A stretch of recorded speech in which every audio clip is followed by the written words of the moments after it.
Hey guys, tonight we begin with something very strange. The medieval mindset that still quietly runs our life. So before you get comfortable, take a moment to like the video and subscribe, but only if you genuinely enjoy what I do here. And let me know in the comments where you're tuning in from and what time it is for you.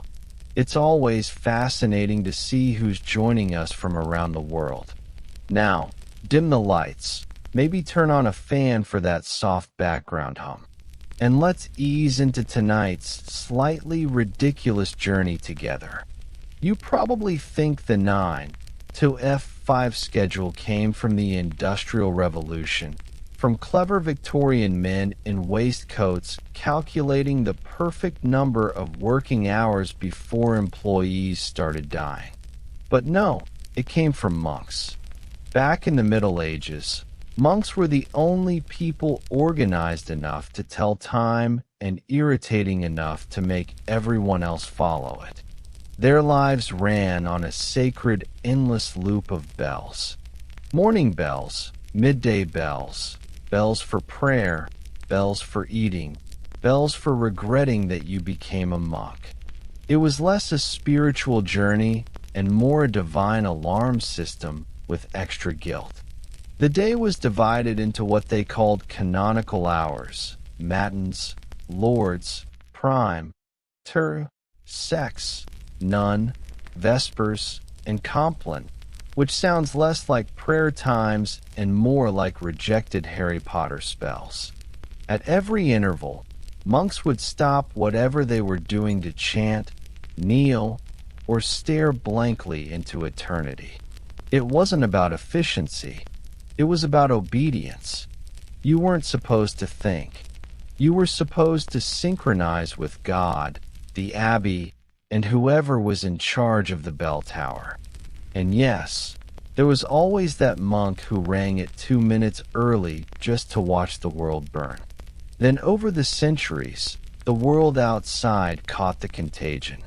Towns scheduled their markets by church bells. Guilds used them to mark work hours. And eventually, factories copied the system wholesale, minus the praying, plus screaming managers. When the Industrial Revolution rolled in, someone basically said, let's take the monastic routine, remove the faith, and add paperwork. And thus the modern workday was born. The monks at least got silence, wine, and a robe that doubled as pajamas. You get fluorescent lights and Slack notifications. Even your lunch break has roots in monastic timekeeping. The sex hour when monks pause to pray and maybe sneak in a snack before continuing their divine spreadsheets. So, next time your alarm goes off at 7 a.m. and you drag yourself toward another day of labor in exchange for rent and mild back pain, remember you're not modern. You're medieval, just without the chanting or the forgiveness. The 9 to 5 didn't evolve. It escaped the monastery, put on a suit, and learned to say, let's circle back on that. If you've ever sneezed in public and someone muttered, bless you, congratulations. You've just participated in one of humanity's oldest and dumbest reflexes. It's not politeness. It's medieval panic that never got the memo about germ theory. Back in the 6th century, when the plague was having its European world tour, sneezing was not a mild inconvenience. It was a bad omen. If you sneezed once, people assumed you were infected. If you sneezed twice, they started dividing your possessions. The logic was simple. The sound that ruled the dark. You may never have thought much about the sound of a bell. Today, it's simply background noise. Church bells marking Sunday service, school bells announcing the end of class, or the quiet chime of a phone notification signaling a new message. But in medieval Europe, a bell was not just a sound. It was law. It was power. It was survival itself. Imagine the world before electricity, before street lamps or glowing windows. Once the sun slipped behind the horizon, the world fell into a heavy, consuming darkness that most people alive today have never experienced. There were no headlights tracing the road, no neon lights humming above shops, no flashlights, no soft glow from screens. The night was something to fear, a space of uncertainty and shadow. And so, in the medieval world, towns relied on something far simpler and older than technology to control the night: the ringing of a bell. Across Europe, the evening bell was known as the curfew bell. The word curfew itself comes from the old French phrase couvre-feu, meaning cover the fire. When the bell tolled, every household was expected to extinguish their hearth. The spark that kept families warm, that cooked their food, that boiled their water, it had to be snuffed out. The townsfolk would move quietly through their wooden or clay-walled homes, spreading ash over embers, placing lids over fire pits, or using iron tools to tamp the flame down to nothing. A quiet rustle, a flicker, and then silence.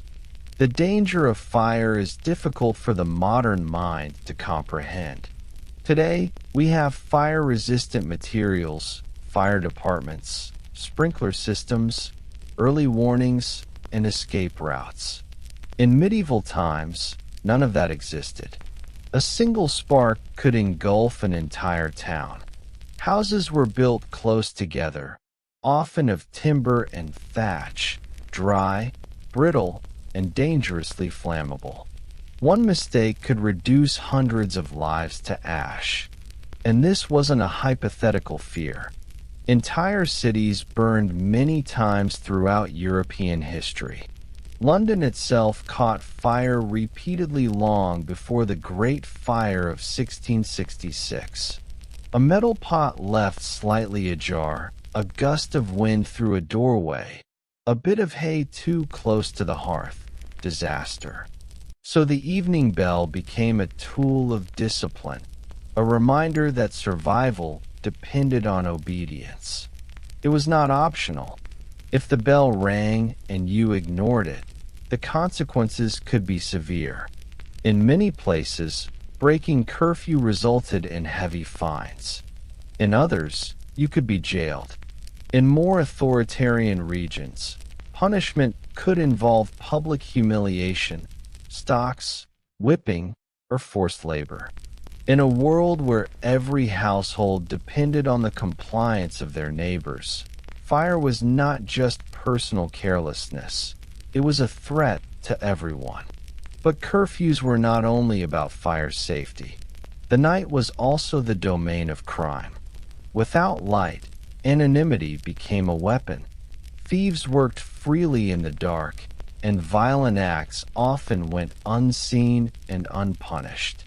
Roads outside town walls were breeding grounds for highwaymen, bands of travelers who robbed or murdered anyone unfortunate enough to pass. Livestock could be stolen silently in the night. Tools, cloth, food, grain, anything left outside was vulnerable. In some places, wolves or other predators roamed close to settlements. Even the wind could carry sounds that confused or frightened people, leading to rumors, paranoia, and fear. Few dared to walk outside after curfew. If you did, you needed permission. Guards patrolled the streets, carrying lanterns or torches. Anyone found wandering could be questioned or detained until morning. Some cities required identification papers long before passports existed. You might say where you were going and why. And if your reason was unconvincing, you were escorted back home or arrested.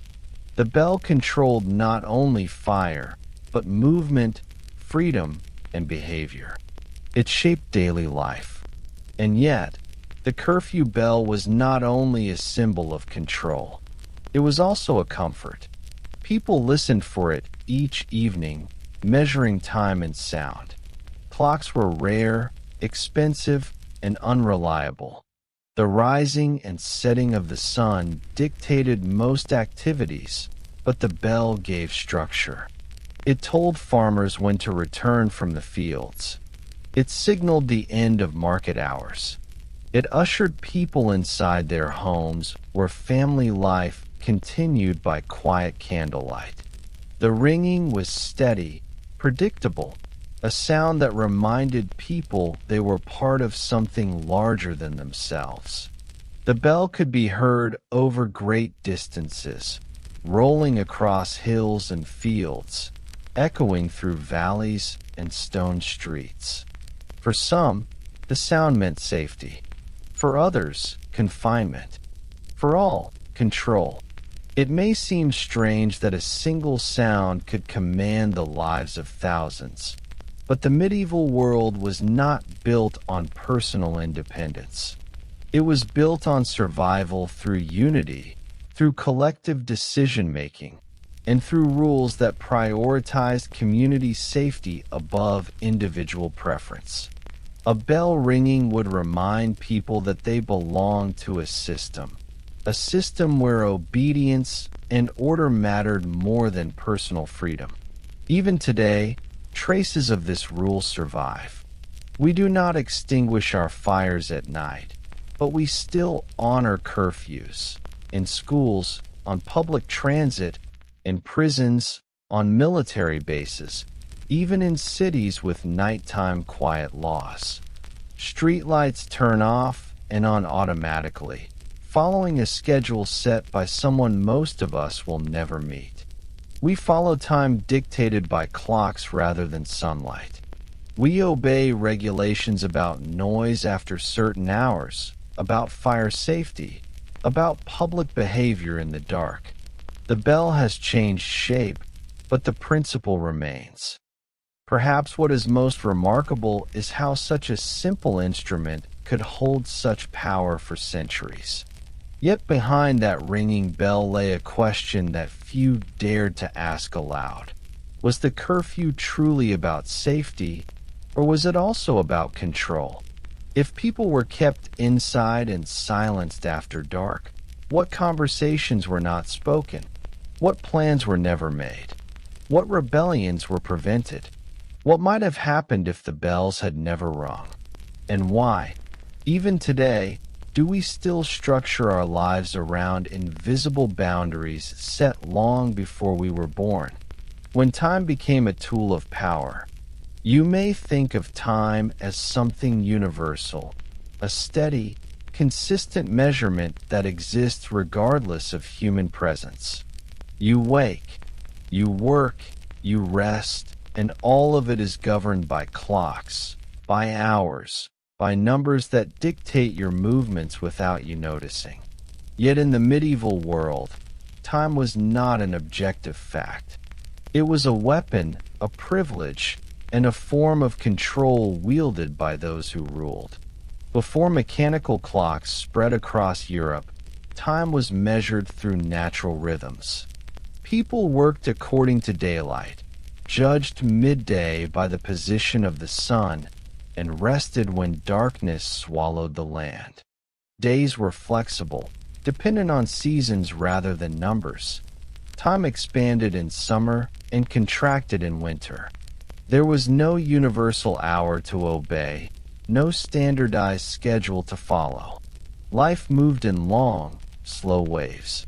But something changed when church bells became the heartbeat of daily structure. These bells did more than announce curfew. They divided the day, announcing prayer, labor, rest, and silence. They were the earliest public timekeepers for entire communities. The church decided when people gathered, when they prayed, and when they stopped their work. It is no coincidence that many curfew bells were rung not from municipal towers, but from church steeples. The institution of faith did not only guide souls, it shaped daily living. The bells also represented a fundamental shift in power, the shift from time defined by nature to time controlled by human authority. Who controlled the bell controlled the town.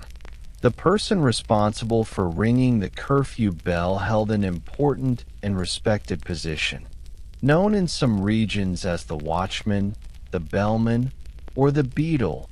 This individual was more than an operator of a rope and clapper. He was the keeper of order, an enforcer of routine. Often he lived within or beside the church tower, and his life revolved entirely around the bell's schedule. He watched the sky, studied the horizon, monitored the town's pulse. If he rang the bell too early, the townspeople could lose precious hours of work. If he rang it too late, the fire risk increased. The accuracy of his perception determined the safety of the community. His mistakes were public and remembered. And yet, despite his responsibility, the bellman was rarely wealthy. His work was viewed as service, not prestige. His life was structured around others' needs, and the slightest misjudgment could cost him his place. Still, others held more power than he. The bell did not ring according to his personal decision. He followed orders. Sometimes the instructions came from the town council. In ecclesiastical towns, they came from priests or abbots. In fortified cities, they came from military captains. And thus, time, once the quiet rhythm of the universe, became a political instrument. Curfew as social control.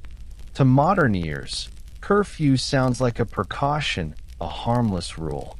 But in medieval times, it was also a method of surveillance. Limiting movement limited freedom, and freedom was dangerous to those who ruled. Inside the safety of daylight, grievances could be discussed publicly, solutions debated openly. But night allowed secrecy. Dim corners of taverns became places where plans were whispered, where disputes escalated unseen, where rebellion could be born. Authorities understood this well. So curfews served dual purposes, safety and obedience. In some places, curfew bells were followed by patrols trained to enforce quiet. Torches flickered along stone paths as guards checked alleyways and doorways. Their boots echoed against cobblestones. You could hear them long before seeing them, and that was the point. Their presence was a reminder.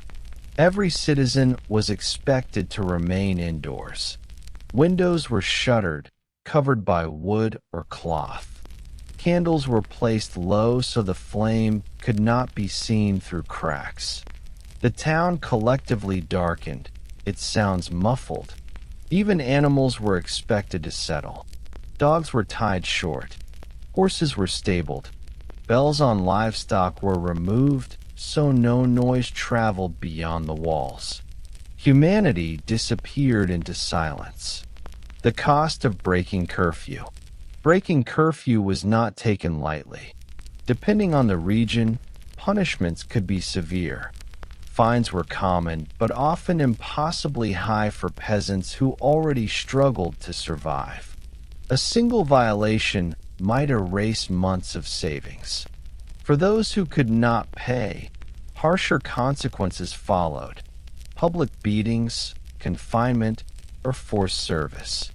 For repeat offenders, the outcomes could be worse.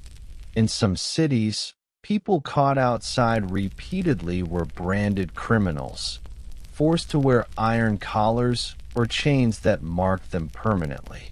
Their lives became a warning to others. Even noblemen were expected to follow curfew, though they were far less likely to be punished. The law applied unevenly, as most medieval laws did, but the expectation was universal. The night belonged to silence. Night without light. To understand why the bell held such authority, you must imagine the environment it ruled. There was no artificial glow pushing back against the dark. Even moonlight could vanish behind clouds for weeks. Torches and lamps were expensive, consuming resources that many could not spare. A single candle might need to last days. Lighting a street required wealth that few towns possessed. Most rooms were lit by a single flame, and when it burned out, the night swallowed everything. People adjusted. They ate their evening meals before sunset. They spoke quietly. They moved slowly, hands searching for familiar textures. The darkness was thick, not poetic, but suffocating. It stripped away identity. From a few steps away, even a friend could appear threatening, unfamiliar. Every sound became amplified. A shifting roof tile, a restless horse, the creaking of wood under the wind, all could feel ominous. Without the structure provided by the bells, fear could consume the night. The role of bells in daily life. Curfew was just one part of the bell's rule. Throughout the day, bells rang to signal beginnings and endings. Bells announced church services, sometimes 7 times a day or more. Bells marked market openings. Bells called council meetings. Bells warned of storms, fire, invasion, or death. Each tone carried meaning. A deep, heavy toll signaled morning. A steady, rhythmic pattern called laborers and merchants. A repetitive urgent ringing meant danger. People listened not with distraction, but with attention born from necessity. To ignore the bell was to risk your livelihood or your life. Time is discipline. Perhaps the most important legacy of the curfew bell is not the rule itself, but what it taught. Time shapes behavior. You can discipline a population not by force, but by routine, by teaching them to expect structure, to internalize schedules, to feel uneasy when rules are broken. Long before mechanical precision governed daily existence, humans learned to obey the clock, not naturally, but through slow conditioning. The idea that life must follow external rhythms, school bells, work shifts, deadlines, public schedules, began here. You may believe that the modern world has moved past such controls, but consider how little of your life is truly self-directed. You wake up not when your body decides, but when an alarm demands it. You eat when your schedule allows it. You leave home when the clock says it is time. You follow rules about when to speak, when to rest, when to be silent. The bells have merely changed shape. The bell versus the clock.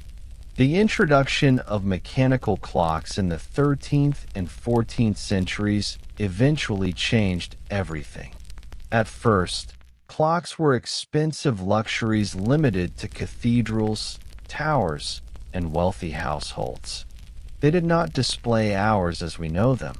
They rang bells instead, striking time like a hammer beating metal. Time became measurable beyond seasons and sunlight. It became countable, divisible, enforceable. As clocks grew more common, curfews became stricter. No longer did the bellman guess by stars and shadows. Time was marked precisely, minute to minute, and compliance became easier to verify. What once was fluid became rigid. The result? A population conditioned to obey an invisible structure. Soon, time governed labor. Factories adopted strict hours. School children learned to respond instantly to bells. Soldiers marched according to command clocks. Entire cities woke, worked, rested, and slept on synchronized schedules. The medieval bell had evolved into something far more powerful. The clock tower, the unblinking, inescapable ruler of human life. Questions that echo in silence. The medieval world accepted curfew without protest because survival demanded unity. But what other motives lay beneath? Was curfew a practical necessity, or an early form of social engineering?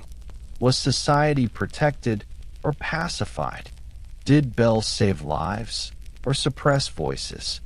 And perhaps the most uncomfortable question, if the bells were meant only to protect, why did their power continue long after fire risk diminished?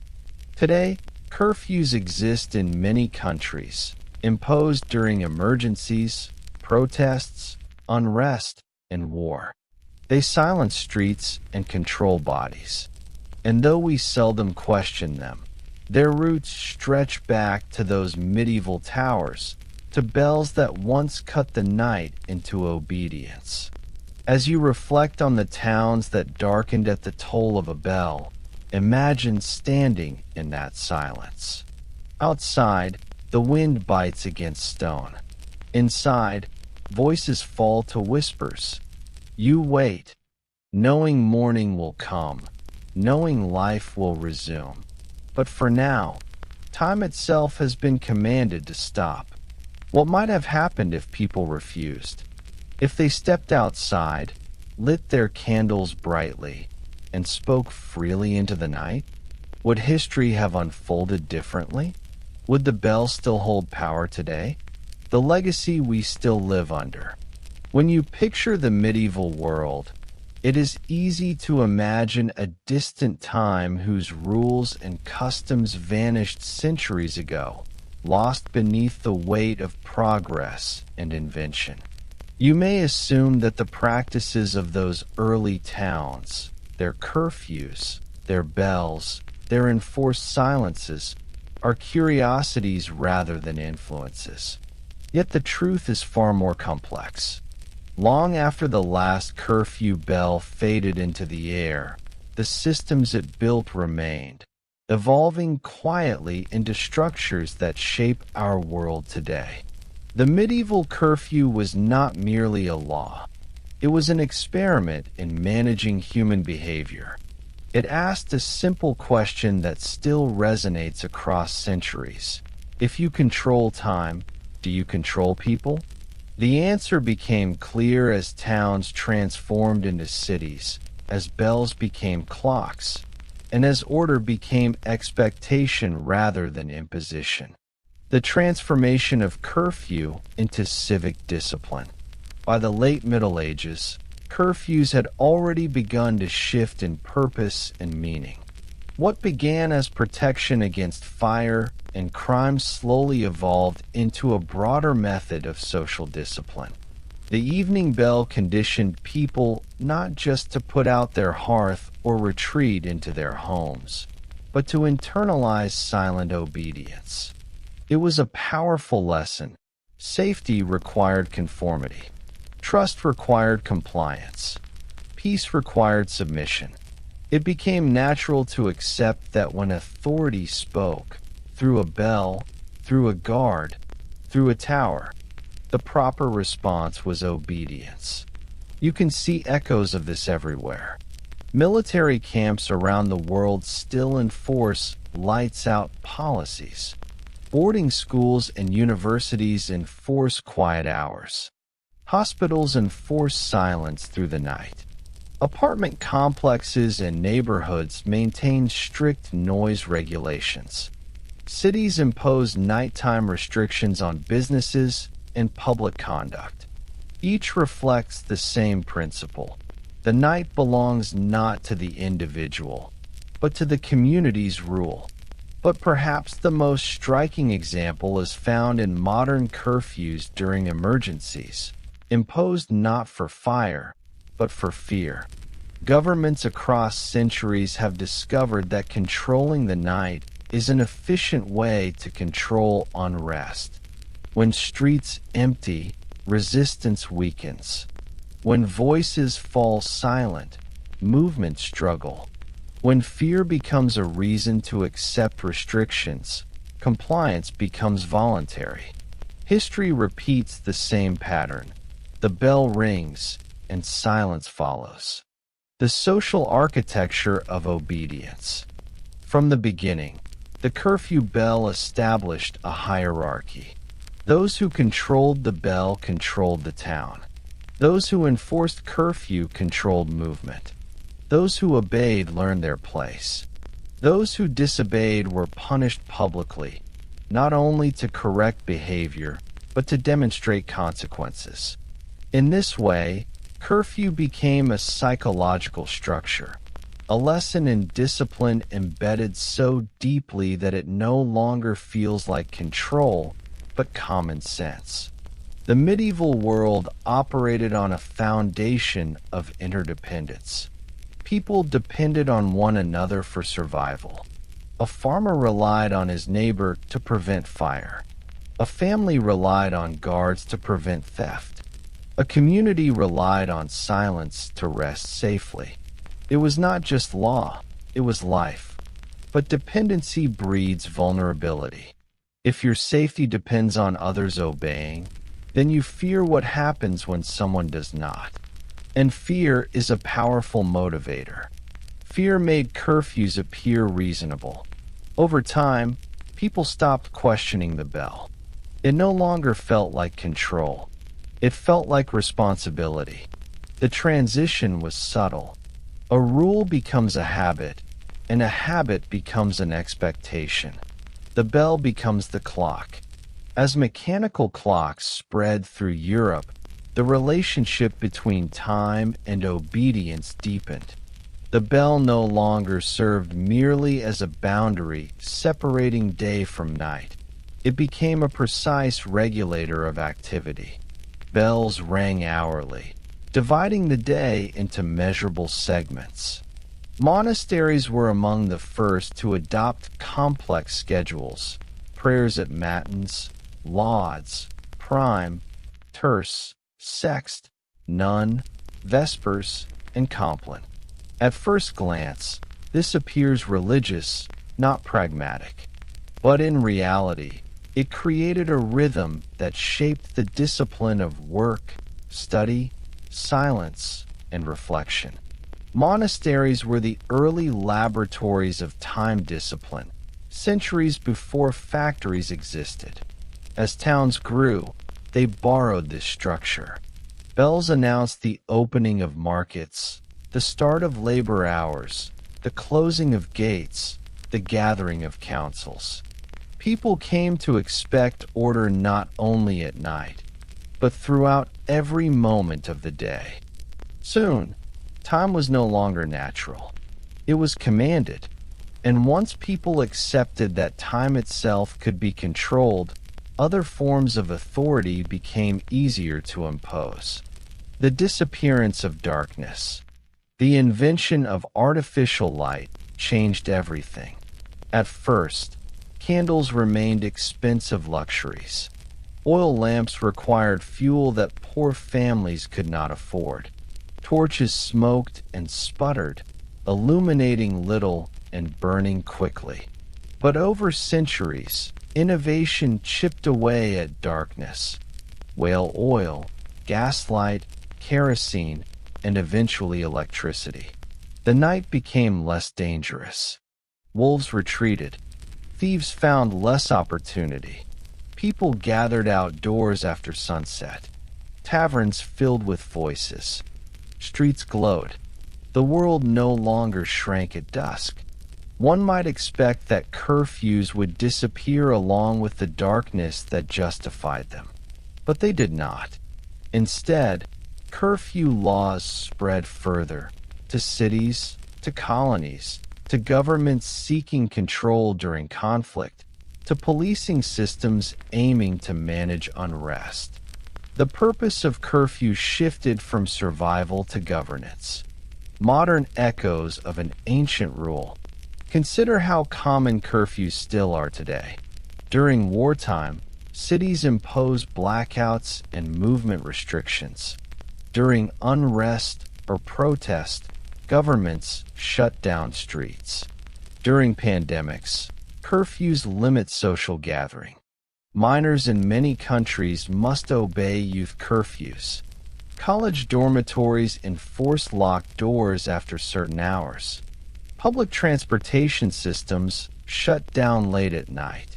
Businesses close by legal decree at designated hours. Neighborhoods enforce noise rules beginning at specific times. And above all, the most universal example, the workday, defined by the clock, ruled by alarms and schedules. The bell that once tolled above medieval rooftops now lives inside the glowing rectangle beside your bed, telling you when to wake, when to move, when your time is no longer your own. You may think you choose your schedule, but do you? Do you wake because your body is rested, or because time commands it? Do you stop working because you have completed your labor, or because the hour says to stop? Do you rest when you are tired, or when darkness implies you should? The medieval bell still rings. It simply rings quietly now, disguised as normal life. What was lost in the silence? The nights of the medieval world were not empty. They were filled with possibilities that modern life rarely allows. Before curfew became an expectation, people spoke beneath the stars, discussed ideas without fear of surveillance, and dreamed freely in darkness unmeasured by clocks. Night was once a space for stories, for community, for mystery. When curfew silenced streets, something intangible was lost. The freedom to gather without oversight. The natural pace of life. Time defined by human experience, not mechanical authority. The quiet rebellion of night. The bell took away darkness, not by eliminating it, but by commanding it. The unasked question. After centuries of obedience, first to the bell, then to the clock, now to the constant glow of digital time. We rarely ask the question that medieval villagers may have whispered to themselves. What would happen if we ignored the bell? What would life feel like without schedules? Without alarms? Without controlled silence? What would society become if people reclaimed time? Imagine a night without curfew. Imagine a day without hours. Imagine a life not measured, but lived. Would chaos follow, or something entirely different? Would we lose safety, or gain humanity? Would time fall apart, or would it finally belong to us again? The legacy of the bell. The medieval curfew bell may seem like a relic, a minor footnote in history, but its influence reaches far deeper than most realize. It reshaped the meaning of time, restructured society, and established patterns of obedience that underpin modern order. It taught us to obey the quiet voice of authority. It taught us to accept restriction when justified by fear. It taught us that silence can be commanded and that people will comply. Perhaps the most unsettling legacy of all is this. The bell no longer needs to ring. We ring it ourselves. We enforce our own curfews. We hurry because the clock says we should. We silence ourselves when the hour demands quiet. We follow rules whose origins we no longer remember. The medieval world may be gone, but its discipline remains, invisible, internalized, and unquestioned. So now, as you sit here listening to the steady quiet of your own room, imagine the echo of a bell far beyond memory, rolling across hills and stone streets, calling a town into silence. The sound fades, but its message lingers, and you are left with a question that has waited centuries for an answer. Are we safer because we obey time, or merely easier to control? When the bell stopped ringing, but we still listened. When the final curfew bells of medieval Europe began to fall silent, replaced by the ticking of clocks and the hum of industrial machinery, one might imagine that the world stepped eagerly into freedom, that people lit their hearths at any hour, walked the streets whenever they pleased, and reclaimed the night as a space of independence. But the reality was far less dramatic. Most citizens continued to behave exactly as they always had, retreating indoors at night, lowering their voices, and moving cautiously under the watchful gaze of authority. It was as though the bell never truly stopped ringing. Patterns shaped over centuries do not dissolve simply because rules change. They linger, becoming habits, assumptions, and cultural expectations so deeply rooted that they feel natural rather than imposed. A society conditioned to obedience does not suddenly become rebellious when given silence. Instead, it fills the silence with its own discipline, the quiet inheritance of control. By the early modern period, the formal practice of ringing curfew bells gradually declined across many European cities. The spread of structured governments, professional policing, improved fire safety, and emerging technologies lessened the original justifications for the bell. But even without the sound, the structure remained intact. Gates still closed at night. Markets still shut down at prescribed hours. Taverns followed strict time limits. Travelers required documents. Households expected darkness and quiet once the sun vanished. The night remained regulated, not because bells enforced silence, but because culture did. A rule forced upon a population may cause resentment, but a rule absorbed into identity becomes invisible. And invisible rules are the most powerful of all. Curfews through conflict and crisis. Even after the medieval period ended, curfews returned again and again during periods of instability. The bell had taught leaders a valuable lesson. Silence is easier to enforce when people already accept the logic of restriction. During plagues, cities once again forbade night travel. During revolutions, rulers ordered streets cleared to prevent assembly. During war, governments imposed blackout laws to hide cities from enemy aircraft. During colonial occupation, curfews controlled conquered populations. During political unrest and protest movements, curfews silenced dissent. Even in recent global crises, curfew reappeared, justified by safety and framed as protection. History shows a pattern repeated endlessly. Authority turns to curfew when it fears the people. People accept curfew when they fear one another. Fear builds the walls. Silence closes the gate. Obedience becomes the lock. The night we forgot to question. Imagine standing in a medieval village long after curfew. The moon hangs above the timber roofs. The wind rustles against shuttered windows, and the silence is so complete that you can hear your own breath. Somewhere in the distance, a door creaks. The quietest sound, but enough to tighten your chest with fear. Footsteps of a guard echo down the road. You remain motionless, not because you are physically restrained, but because you have been taught to disappear. That lesson did not vanish. Even today, stepping outside late at night can feel transgressive. People instinctively lower their voices in darkness. Streets empty. Windows close. Police cars patrol. The world still expects silence because silence has always been the rule. We rarely ask why. We rarely wonder who benefits. We rarely consider what we lost. The psychological echo. Curfew taught medieval communities many things they did not realize they were learning. That public life belongs to the day and private life to the night.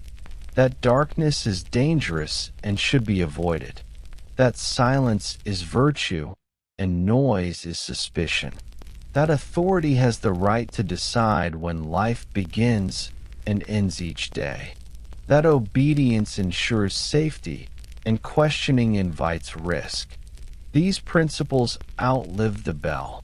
They shaped cultural norms, laws, education, work, religion, and technology. They shaped the belief that time has borders and that we must respect them.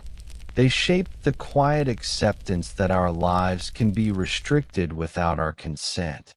They shaped the idea that freedom ends when night falls. The comfort of structure. To view curfew only as a tool of control is to overlook another truth. Many found comfort in it. Routine provides stability. Structure provides security. Predictability quiets anxiety. In uncertain times, silence can feel like peace. For medieval families, the curfew bell was reassurance that the community still functioned, that danger was contained, that someone was watching the night. It allowed sleep. It allowed trust. It allowed survival.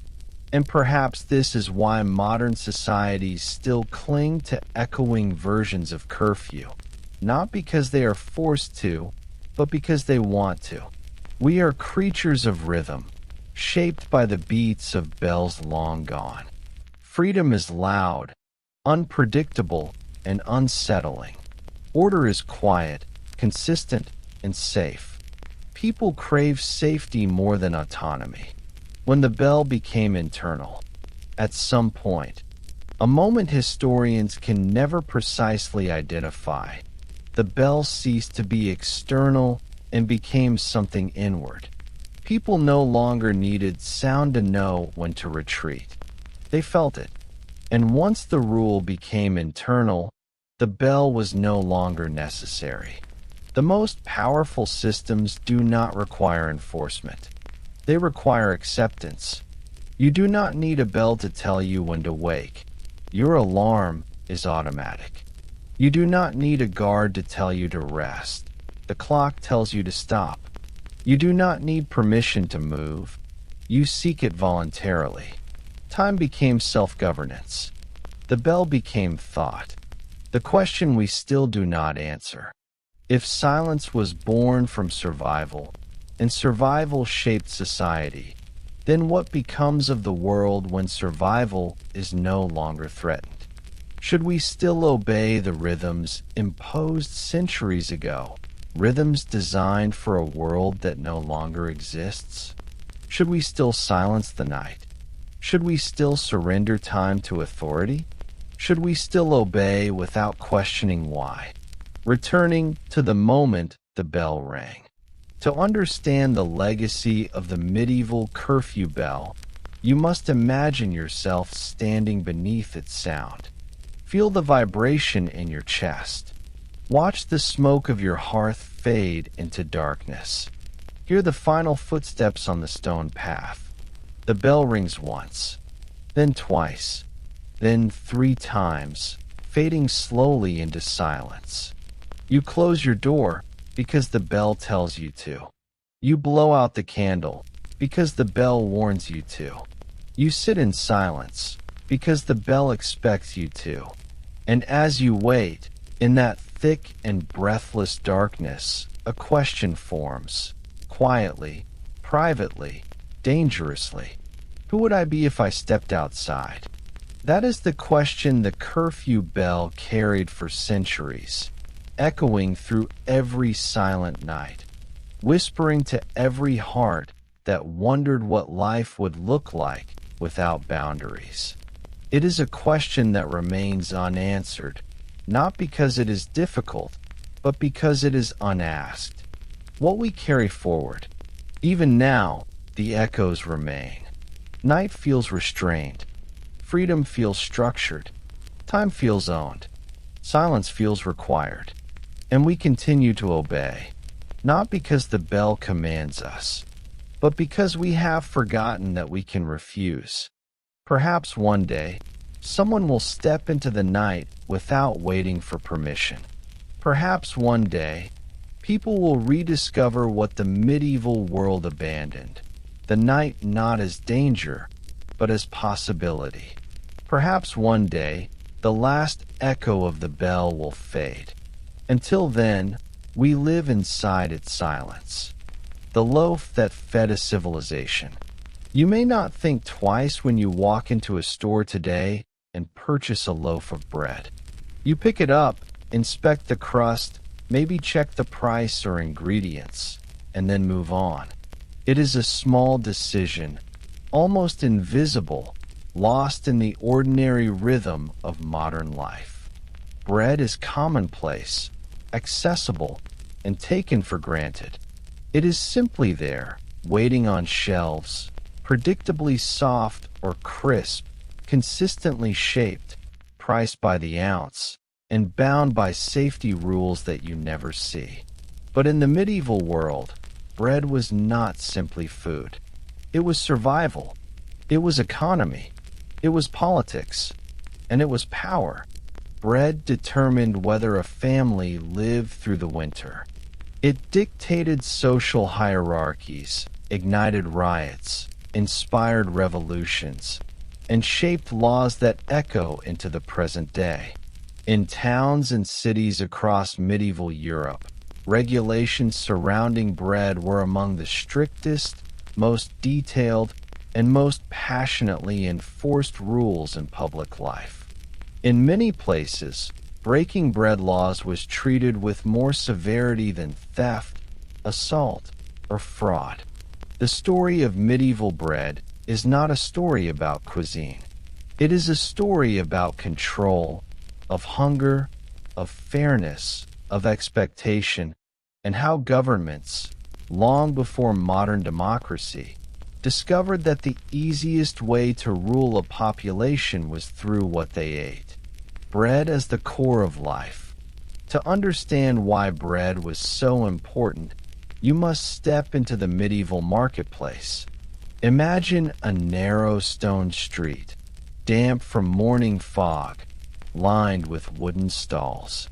Merchants shout to announce goods, salted fish from the coast, wool from distant valleys, spices carried by caravans from lands most people would never see. But above all other sounds rises the steady hum around the baker's stall. Bread was the staple of the medieval diet. For the poor, it made up nearly 80% of all calories consumed. Even nobles, surrounded by luxuries, depended heavily on it. Bread filled the stomach when other foods failed. It softened salted meat, absorbed thick stews, carried butter or cheese across wooden plates.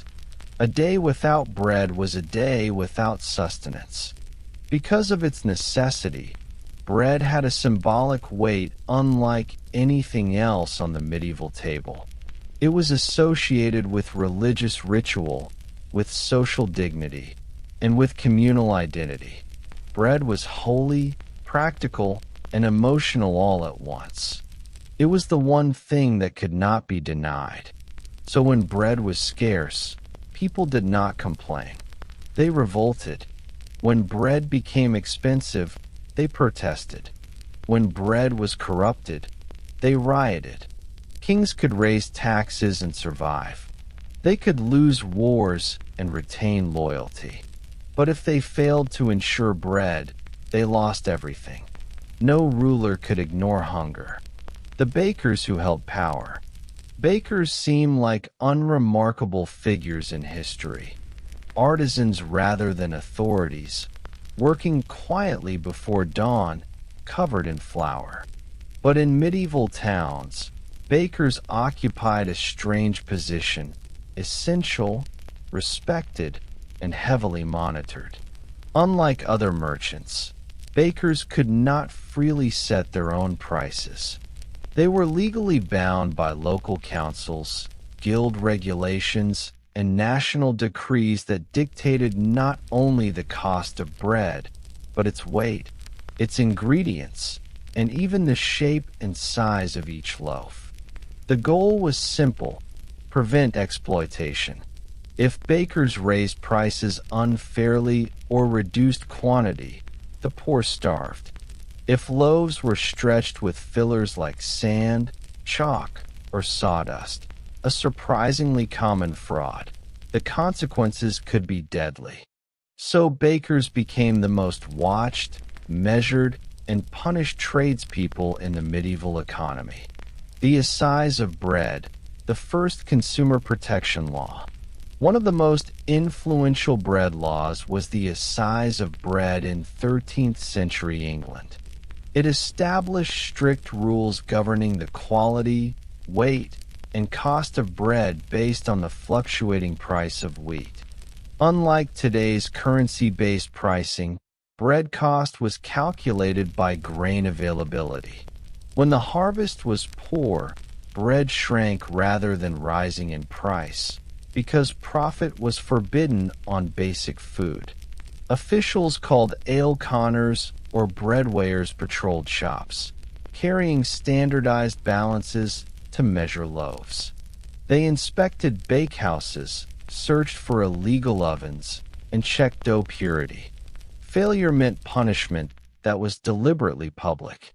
A baker caught cheating might be fined heavily, imprisoned, forced to ride through town in humiliation, or worst of all, placed in the pillory. In some cities, the punishment included hanging the guilty baker's bread around his neck while crowds watched and jeered. If the bread contained harmful materials, bakers could even face execution. Bread was not merely food, it was a matter of law and morality. Why such harsh measures? Because hunger is a powerful force. Imagine a medieval winter. Grain reserves shrink with each passing week. Families count flour by the handful. Children cry through the night from hunger. A loaf of bread is stretched across 3 days. Every crumb is precious, every slice measured. In that environment, to cheat the weight of bread was not simply a crime. It was a threat to life. Bread riots were among the most violent and feared uprisings of the medieval world. They erupted suddenly and spread rapidly because hunger created unity. The wealthy feared starvation nearly as much as the poor. If farmers revolted, rulers could negotiate. If soldiers revolted, rulers could suppress. But if the people revolted, nothing could stop them. And so bread was regulated with an intensity that seems strange today, but was entirely rational then. Bread as social and class identity. In medieval society, not all bread was equal. The type of bread someone ate revealed their status long before clothing or property did. White bread, made from the purest wheat flour, was reserved for the wealthy, clergy, and nobility.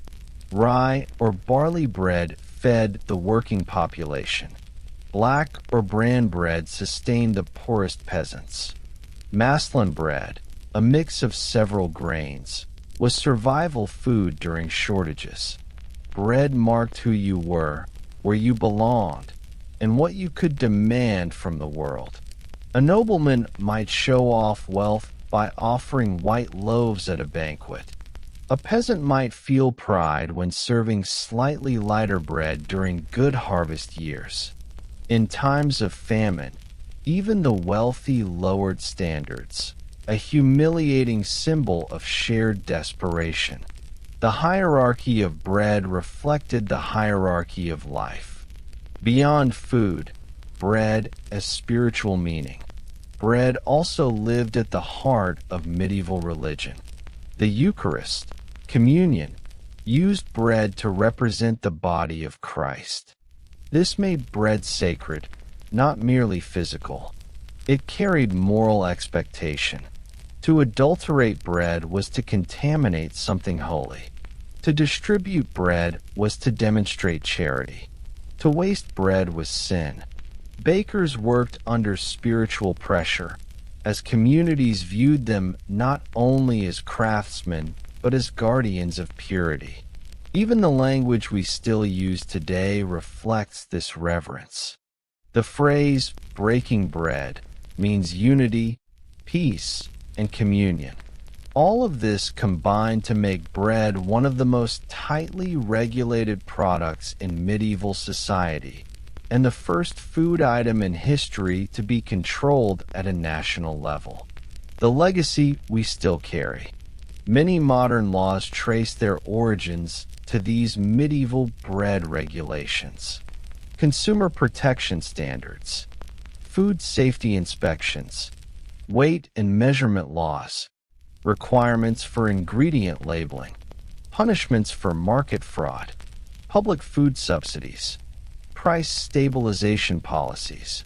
Even the idea that essential goods should remain affordable, visible in subsidies for rice, wheat, sugar, fuel, or electricity, is a direct descendant of medieval bread law.